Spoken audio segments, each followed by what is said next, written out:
சாய் பக்தர்களுக்கு என் அன்பு வணக்கங்கள். ஓம் சாய்ராம். என் அன்பு குழந்தையே, இன்று உன்னிடம் ஒரு செய்தியை கூற வந்தேன்.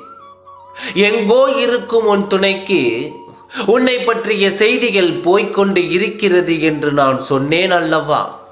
கூடிய விரைவில் அது யார் என்று நான் உனக்கு காட்டுகிறேன். ஆனால் இன்று உன்னை பற்றிய செய்தியை உன் துணைக்கு சென்று வெகு நாட்களாக உன்னை பின்தொடர்ந்து ரசித்து ஒரு நபர் வருகிறார். உன் வேதனையை குறைக்க அவர் காத்திருக்கிறார். உன் வாழ்க்கையில் மிகவும் ஒளி வீச வேண்டும் என்று நினைத்திருக்கிறார் என்று உன்னிடம் நான் சொன்னேன் அல்லவா? அந்த நபரும் உனக்கு நெருக்கமானவர் தான், நீயும் அவரை நன்றாக அறிந்தவர் தான் என்று நான் சொன்னேன் அல்லவா? இப்பொழுது இந்த செய்தியும் உன் துணையின் செவிகளுக்கு சென்று விட்டது. உன் துணை இப்பொழுது முடிவு எடுத்திருக்கிறார். நான் வாழாத வாழ்க்கையை, உனக்கு கொடுத்த மகிழ்ச்சியை நீ நிம்மதியாக அங்கு வாழக்கூடாது என்று அங்கு முடிவு எடுத்து உனக்கு ஆதரவாக யார் இருந்தாலும் அவர்களை ஓடு ஓடு விரட்டி அடிப்பேன். நான் கொடுக்காத நிம்மதி அவர் வாழ்க்கையில் கிடைக்கக்கூடாது என்று முடிவு எடுத்து அவரை ஓட ஓட விரட்டி அடிக்க காத்திருக்கிறார். இந்த நிலையை உருவாக்கியதும் உன்னுடன் நட்பாக இருக்கும் ஒரு நபர்தான். இந்த செய்தியை அவர் செவிகளில் சேர்த்ததும் அவர்தான். உன் துணை என்ன நினைக்கிறார் என்று உனக்கு புரிகிறதா? நீ நிம்மதியாக வாழக்கூடாது என்று, உன் வாழ்க்கையில் நிம்மதிகள் இருக்கக்கூடாது, அது யாராலும் உனக்கு கிடைக்க கூடாது என்று முடிவு எடுத்து காத்திருக்கிறார். இப்படி ஒரு முடிவு எடுத்து இந்த காரியத்தில் இறங்கினால் இருக்கும் நிம்மதியை நீ இழந்து விடுவாய் என்று அவர்கள் திட்டம் தீட்டி இருக்கிறார்கள்.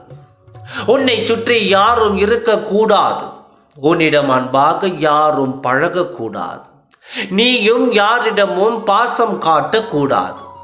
இப்படியெல்லாம் இருந்தால் உன் வாழ்க்கை சந்தோஷமாக மாறிவிடும் அல்லவா?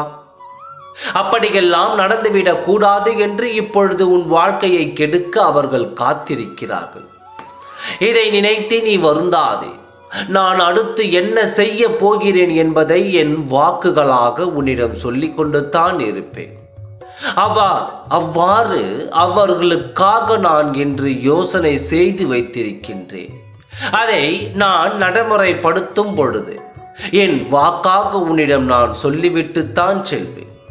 அதுவரை உன் வாழ்க்கையில் மீண்டும் பிரச்சனைகள் வருமோ என்று வருந்தாதே. உன்னுடன் இருப்பவர்களுக்கும் உனக்கும் எந்த பிரச்சனை வராமல் நான் பாதுகாப்பேன். உனக்கு நிம்மதியை கொடுக்க உன் துணை வருந்ததை மட்டும் கொடுக்க விட்டு விடுவேனா?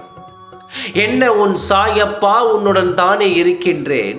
உனக்கு மகிழ்ச்சியை கொடுத்து நிம்மதியான நேரத்தை கொடுக்கும் நபர்களை உன்னை விட்டு எங்கும் செல்லவும் விடமாட்டேன். அந்த நிமிடமாவது என் குழந்தை சிரிக்கிறாளே என்று நான் நிம்மதியாக இருந்து வருகிறேன். அதையும் கெடுக்க வேண்டும் என்று நினைக்கும் உன் துணைக்கு என்ன பதிலடி நான் கொடுக்க போகிறேன் என்று என் வார்த்தைகளை கேட்டுக்கொண்டே வா. அப்பொழுது உனக்கு புரிய வரும் என்ன தண்டனை உன் துணைக்கு நான் கொடுப்பேன் என்று. நிம்மதியாக இரு. உன்னிடம் அன்பாக இருக்கும் உறவுகளை நம்பி அவர்களுடன் நீ நட்பாக பழகு. அப்பொழுது உனக்கு நிம்மதியை கிடைக்கும். பொறுமையாக காத்திரு. உன் வாழ்க்கையில் எந்த தீயதும் வராமல் நான் பார்த்து கொள்கின்றேன். ஓம் சாய்ராம். நன்றி, வணக்கம்.